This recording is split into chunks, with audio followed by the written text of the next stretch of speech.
So welcome to the fifth portion of Lecture 1. This will be a little bit shorter than the previous one. So we're getting to the point where we started putting electrons into specific areas or specific orbitals on the atom. And now we want to take a look at how we can start to arrange those electrons on the atom so that we know how bonding might occur, because it's really one of the most important things that we use our electrons for is bonding.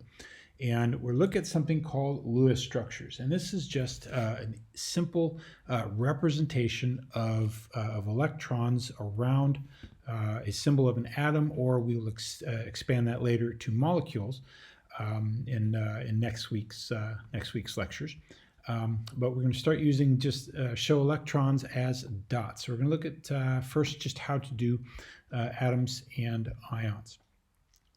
And so the thing we're really going to look at are valence electrons. Remember, I mentioned that the reason we focus so heavily on valence electrons is because they are the electrons involved in bonding. We just completely ignore our core electrons for these Lewis structures. So when we're writing a dot structure for an atom, we add our valence electrons. First, we look at how many valence electrons do we have, and then we add them singly around the atomic symbol for the first four. And then after we've put four in as singles, if we still have more electrons to put in, then we can start to double electrons up. And I know that sounds odd as a description. We'll look at some examples here in just a moment. So let's look at one here. So let's look at oxygen. So oxygen has 6 valence electrons. If we write out the electron configuration for oxygen, we see that we've got 1s2, 2s2, 2p4. Oxygen has a total of 8 electrons. 6 of those electrons are valence because we have 2 in the 2s and 4 in the 2p. They have the highest n level where n is equal to 2, and we have 6 electrons with an n equal to 2.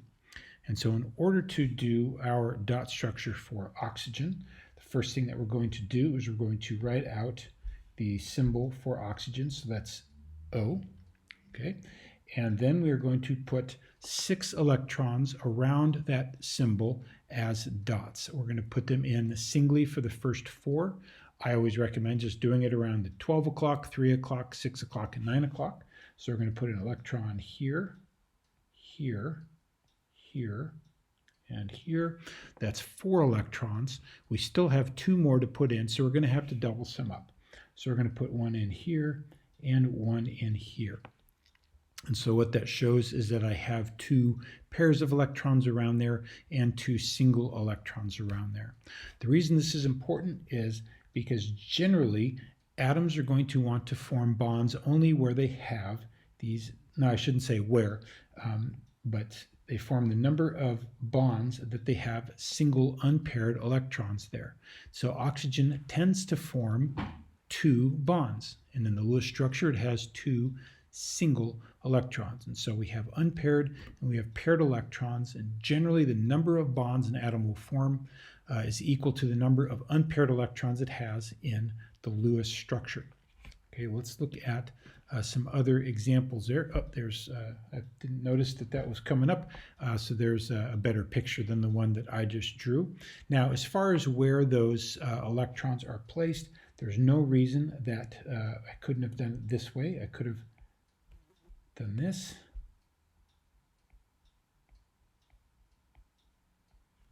That shows the exact same thing. It shows 2 pairs of electrons. It shows 2 single electrons. And so that is equivalent to the one that we first did. It doesn't matter where the 2 singles are, just the fact that we have 2 pairs and 2 singles. Now, what we cannot do is just say I have 6 electrons, and so I have 3 pairs. You cannot just start to pair them up.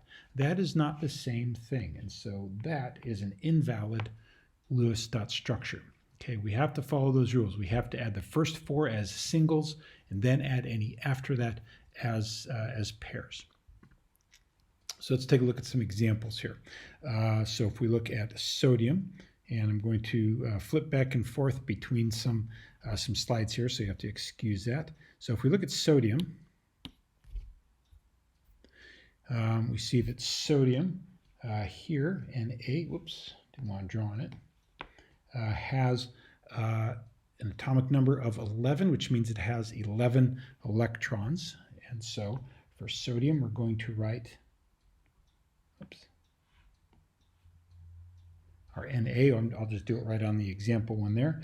We have 11 electrons, but we need to know how many valence electrons it has. So if we come back here, and what we're going to do is we're going to use these headers for the A's, A columns here. So we have 1A, 2A, 3A, 4A, 5A, 6A, 7A, 8A. These are an old naming convention that sometimes you see on periodic tables. Sometimes you see it paired with just 1, 2, 3, 4, 5, 6, 7, 8, 9, 10, 11, 12, 15, 16, 17, 18 kind of thing in there. I like this older system better. And the reason I like that better is because this 1A, 2A, 3A, 4A, 5A tells us how many valence electrons the atoms in that column have. So all of these atoms in column 1 here have 1 valence electron. All of the atoms in column 2 have 2 valence electrons. All of the ones in 3 have 3. All the ones in 4 have 4. All the ones in 5 have 5, etc. Okay, so those numbers become very important, and they really simplify how we do our Lewis dot structures.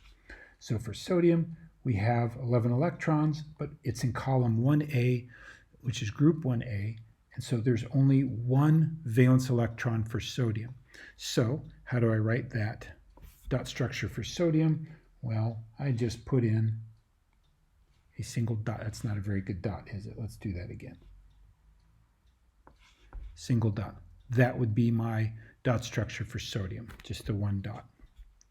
Let's go to our next example, fluorine. Okay, if we go to the periodic table, we look at fluorine here. Okay, fluorine has 9 electrons total, but that doesn't really matter. What we want to look at is the valence electrons. We see that it is in group 7A, and that means that fluorine has 7 valence electrons. And so we have to put 7 dots around that fluorine. Okay, so I'm actually going to draw another fluorine atom because it's a fairly big dot structure. So here's our fluorine out here. And so we have to follow our rules. We put the 4 in as singles. So we go 1, 2, 3, 4. I have 3 more to put in. 1, 2, 3. And so that's my dot structure for fluorine. It has 3 pairs and 1 unpaired electron. And so if we look at fluorine compounds, we see that fluorine tends to form just 1 bond to it, which is kind of neat. All right, let's take a look at our next example here. We have phosphorus. And for phosphorus here, we see that phosphorus is a group 5 element. And so since it's in group 5, it will have 5 valence electrons. So we come back here, go to our phosphorus, and so let's put in our phosphorus atom here, and I'm going to do this one out here again because it's fairly large. We have 5 valence electrons, 1, 2, 3, 4. Those first 4 going as singles, and 5. So we have 3 unpaired electrons and 1 pair, and as fate would have it, we tend to form 3 bonds to a phosphorus atom. So these dot structures become fairly powerful tools to use in determining how many bonds are going to form to a particular atom. If you go on to take organic chemistry, which I think a lot of you probably will, this tool is used extensively in organic chemistry. And I'll let you do neon on your own there.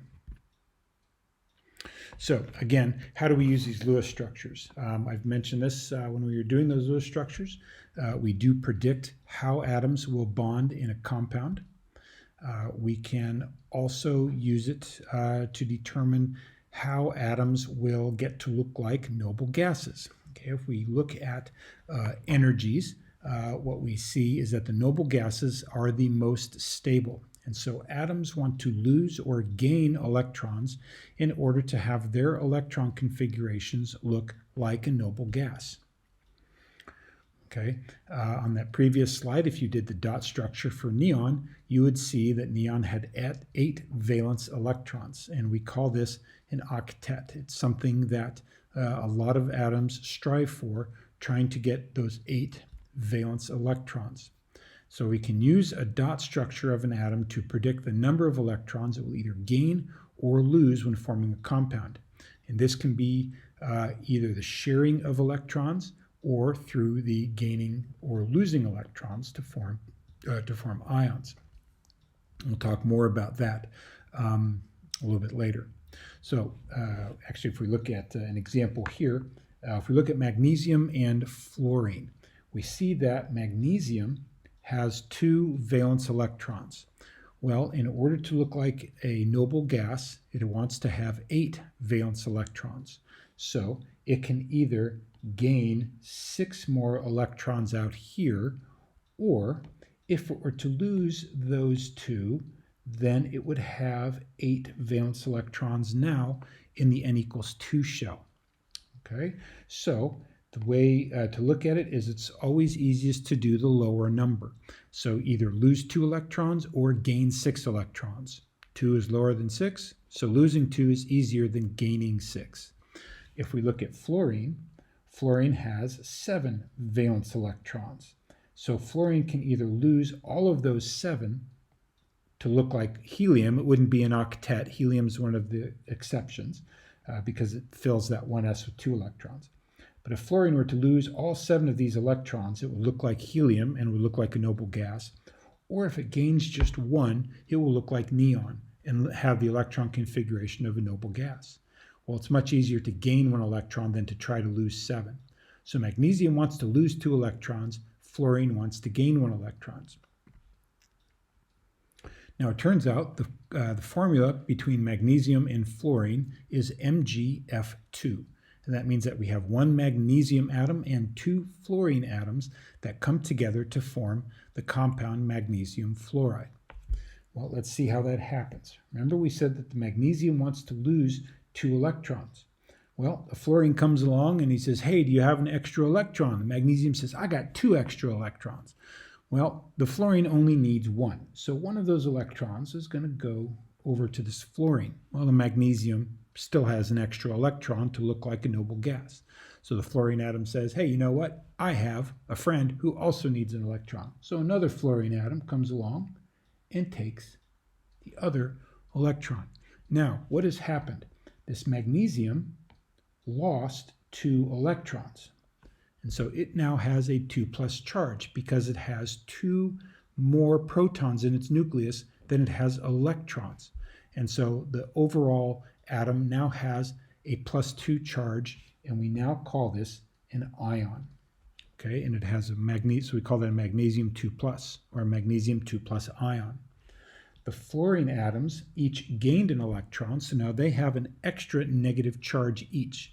And so they form a negative charge, F-. And it's just a single minus because they just have a single extra electron.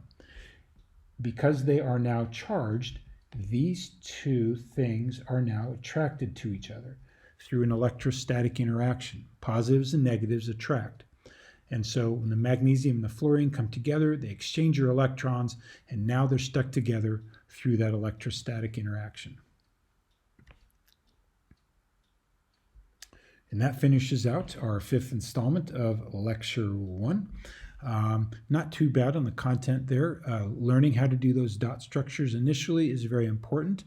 We are going to expand on those dot structures later in the course, so you want to make sure that you understand how we get the number of valence electrons for each atom and how they get factored in to each atom as well. If you got questions, make sure you contact me.